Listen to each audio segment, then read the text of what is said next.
Civil सेवा परीक्षा की तैयारी कर रहे मेरे सभी प्यारे नौजवान साथियों, नमस्कार। फ्रेंड्स, आज के अपने डेली ऑडियो लेक्चर में मैं इस रहस्य पर बात करने जा रहा हूं कि अंततः कैसे केरल ने अपने आप को अति गरीबी से मुक्त किया। लेकिन इससे पहले कि मैं अपनी बात की शुरुआत करूं, मैं आपको बताना चाहूँगा कि यह जो टॉपिक है, हालांकि देखिए केरल से संबंधित है, अति गरीबी से कैसे मुक्त किया इससे संबंधित है, लेकिन इनफैक्ट आप मेरे इस लेक्चर में और बहुत से तत्व पाएंगे जो आंसर राइटिंग में आपकी बहुत मदद करेंगे। जो हमारे पंचायती राज्य हैं उनको किस तरीके से काम करना चाहिए, प्लानिंग किस तरीके से बनाई जानी चाहिए, जनता का सहयोग किस तरीके से लिया जाना चाहिए, इस तरह के और भी ढेर सारे एलिमेंट इसमें आपको मिलेंगे। और ये जो एलिमेंट हैं ये केवल गरीबी के उन्मूलन के लिए ही कामयाब नहीं है, बल्कि इसे आप किसी भी योजना और किसी भी कार्यक्रम से जोड़कर देख सकते हैं, और स्पेशली भारत जैसे देश में। इसलिए आप इसे थोड़ा सा व्यापक रूप से समझने और जानने की कोशिश कीजिएगा। केरल, जब आप केरल के बारे में विचार करते हैं तो दो तीन तथ्य आपके दिमाग में आते होंगे। पहला तो यह कि केरल हमारे देश का प्रथम राज्य रहा है जिसने अपने को पूर्ण साक्षर घोषित किया। साक्षरता अभियान की शुरुआत हुई थी जो बहुत सफल रहा। दूसरा कि केरल बेसिकली 1957 से ही कम्युनिस्ट सरकार वहां रही है। ये बात अलग है कि बीच बीच में थोड़े से बदलाव होते रहे, लेकिन मूलतः ये कम्युनिस्ट की ही सरकार वाला राज्य रहा है। ये बात जानना इसलिए जरूरी है क्योंकि जो कम्युनिस्ट सरकारें जब होती हैं तो वे ज़्यादातर गरीबोन्मुखी योजनाएं बनाती हैं, और ऐसा करना उनकी, आप यूं कह लीजिए कि एक राजनीतिक बाध्यता भी है, क्योंकि वही कम्युनिस्टों के वोट बैंक होते हैं। लेकिन यहाँ फिर एक सवाल उठता है कि पश्चिम बंगाल भी बहुत लंबे समय तक कम्युनिस्ट राजनीतिक दल के द्वारा शासित रहा है, लेकिन वहां तो ऐसा नहीं हो सका। क्यों? यहाँ जो मूल अंतर है वो ये कि केरल में कम्युनिस्ट शासन रहा, लेकिन उन्होंने औद्योगिकीकरण का विरोध नहीं किया, इंडस्ट्रियलाइजेशन डेवलपमेंट होने दिया। पश्चिम बंगाल ने ऐसा नहीं किया। पश्चिम बंगाल एक प्रकार से आप यूं कह लीजिए कि मजदूरों के हितों के नाम पर उद्योगों का विरोधी हो गया, और उसका परिणाम यह हुआ कि वहाँ उद्योगों के कारण जो आर्थिक गति होनी चाहिए थी, जो विकास होना चाहिए था, वो रुक गया। तो आज देखिए पश्चिम बंगाल की स्थिति कोई बहुत बेहतर नहीं है, लेकिन केरल की स्थिति लगातार बेहतर होती चली जा रही है। तो दोस्तों, आखिर में केरल ने ऐसा क्या किया कि उसे अति गरीबी से मुक्ति मिल गई? यहाँ मैं एक बात और स्पष्ट करना चाहूँगा। देखिए, दो शब्द हैं, गरीबी और अति गरीबी। इसके अंतर को थोड़ा सा समझ लीजिए। गरीब कौन है? जो गरीबी रेखा से नीचे है उसे हम कह देते हैं गरीब है। गरीबी रेखा की एक परिभाषा दे दी गई है, उसे जो नीचे रह रहा है वो गरीब है, लेकिन उसके पास खाने पीने की, रहने की कुछ न कुछ सुविधाएं तो हैं। मतलब ऐसा नहीं कि बिल्कुल खाने के लाले पड़ रहे हों, ऐसा नहीं है। किसी न किसी तरीके से वो मैनेज कर लेता है। लेकिन जो अति गरीब है वो इसे भी मैनेज नहीं कर पाता। उसके पास खाने के लाले पड़े हुए हैं, आवास की कोई व्यवस्था नहीं है। मतलब ये हुआ कि यदि आप इन अति गरीबों की मदद करना चाहते हैं, उनका विकास करना चाहते हैं, तो उसकी शुरुआत इन्हें तुरंत सहायता देने से होगी कि भैया इसको इतना चावल दे दो, इतना रहने के लिए जगह दे दो। उन्हें तुरंत आवश्यकता पड़ेगी। लेकिन यदि आप गरीबों की मदद करना चाहते हैं तो जरूरी नहीं कि आप उन्हें तुरंत ही दें, उनके लिए आप योजनाएं बना सकते हैं। एक लंबे दौर में उन्हें गरीबी से आप मुक्ति दिला सकते हैं। शब्द में ही है गरीब और अति गरीब। तो आपको यहाँ ध्यान ये रखना है कि जो मुक्ति मिली है वो अति गरीबी से मिली है, गरीबी से नहीं। फ्रेंड्स, एक सूचना है, FEIS का एक मोबाइल ऐप है। इस पर आपको IAS की तैयारी के लिए रोजाना 10 न्यूज़पेपर्स के चुने हुए एडिटोरियल कमेंट्स और आर्टिकल्स पढ़ने को मिलेंगे। आप इस पर करेंट अफेयर्स पर बेस्ड मेरा डेली ऑडियो लेक्चर भी सुन सकेंगे, और इसके अलावा आपको और भी बहुत कुछ मिलेगा, वह भी सब कुछ फ्री। तो आप बिना देरी किए इस ऐप को एंड्रॉयड या अपने एप्पल डिवाइस पर इंस्टॉल कर लें। तो दोस्तों, आइए अब इससे जुड़े कुछ बिंदुओं को देख लेते हैं जो केरल ने किया और कमाल कर दिया करके।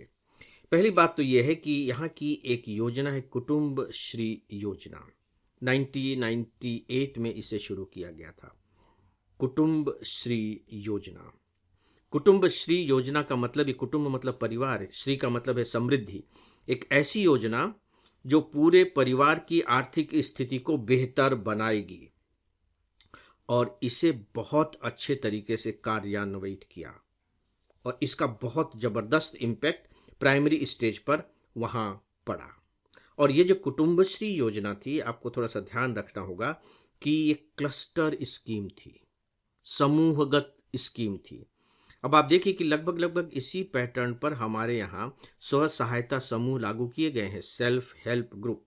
हालांकि इसका बहुत अच्छा इम्पैक्ट देखने में आ रहा है, लेकिन केरल में वो बहुत अच्छे तरीके से और भी ज़्यादा सफल रहा। उसके कारण आगे चल करके देखेंगे।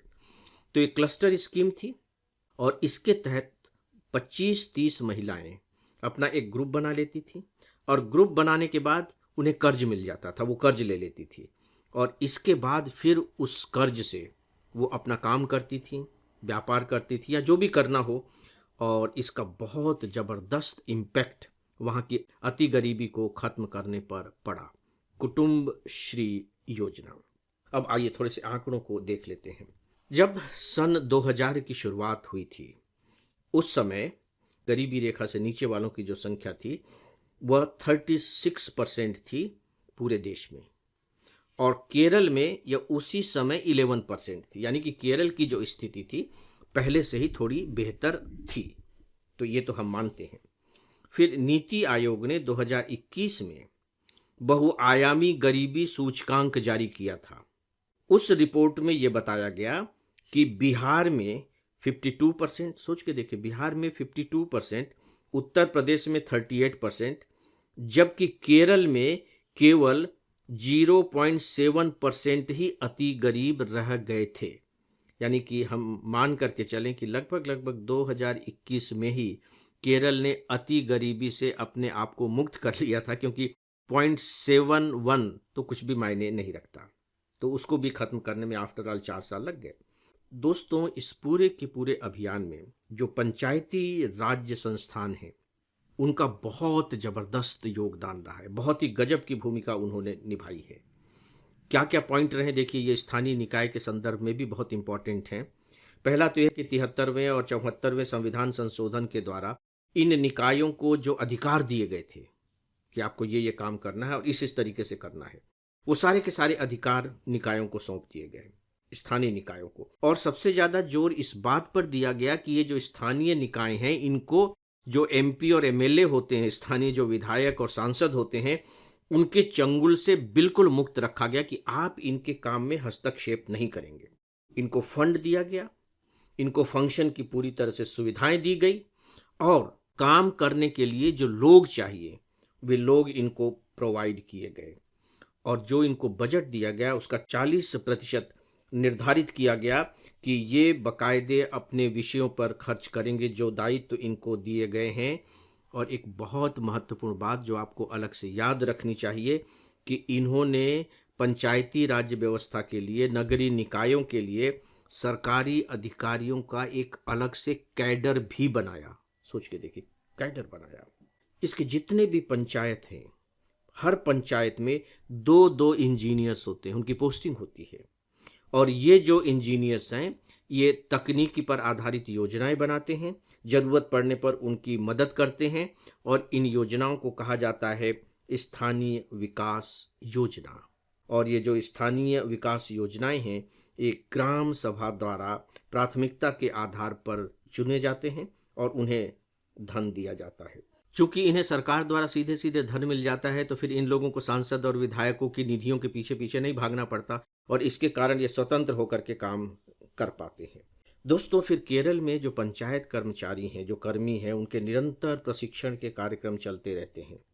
और एक बहुत महत्वपूर्ण बात कि वहाँ के जो स्थानीय लोग होते हैं, उनकी जो सहभागिता थी, उसका रोल इसमें सबसे महत्वपूर्ण रहा है।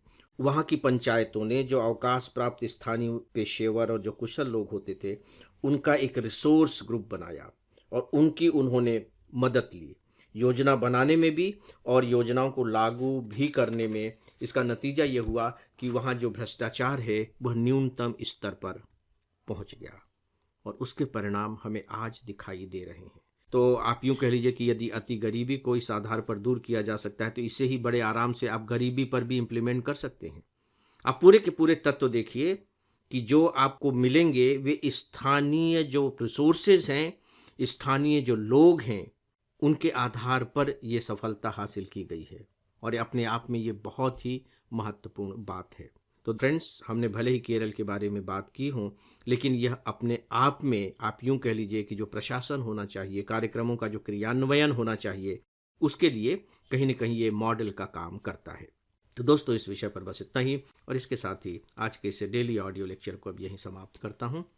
नमस्कार।